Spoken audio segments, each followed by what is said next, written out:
పెళ్ళైన తర్వాత కూడా ప్రేమలో పడుతున్నారంట కదా. నీకేం పోయే కాలం వచ్చింది?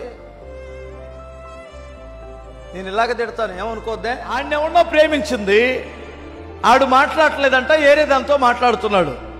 ఇది ఇప్పుడు ఇంట్లో చస్తానని కూర్చుంది. నీకు అర్థం కాలేదా? అది మాట్లాడలేదు, నేను చచ్చిపోతాను, నేను చచ్చిపోతాను. అది మాట్లాడట్లేదు, నేను బతకను ఇక్కడ. ఎరా రే మెంటలోడా, రే మెంటల్, ఆడెవడో బేవర్సోడు మాట్లాడకపోతే చచ్చిద్దంట. మీకు అర్థం కాలేదా? మీకు ఏమైనా బుర్ర పనిచేస్తుందా? టార్చర్ ఎవరికి చూపిస్తారు ఇల్లు? ఈ టార్చరు అమ్మకే నాన్నకే.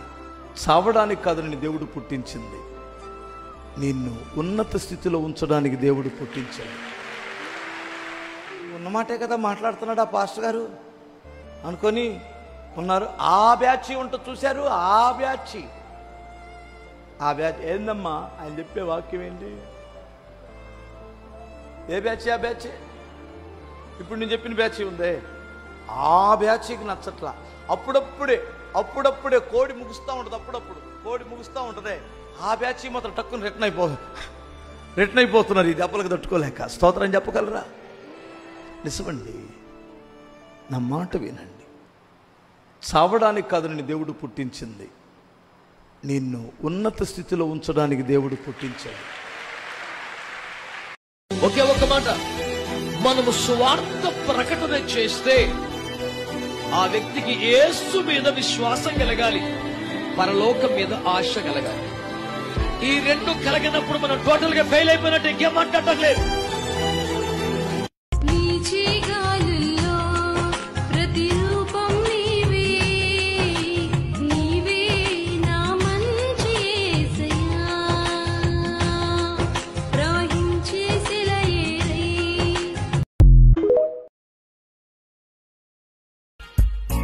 నీ గుండెలో ఆ చప్పుడే ఆగు దినమేదో తెలుసా? ఆ దేవుడే ఇంతకాలమే ఎందుకిచ్చాడో తెలుసా? దేవుని పని చే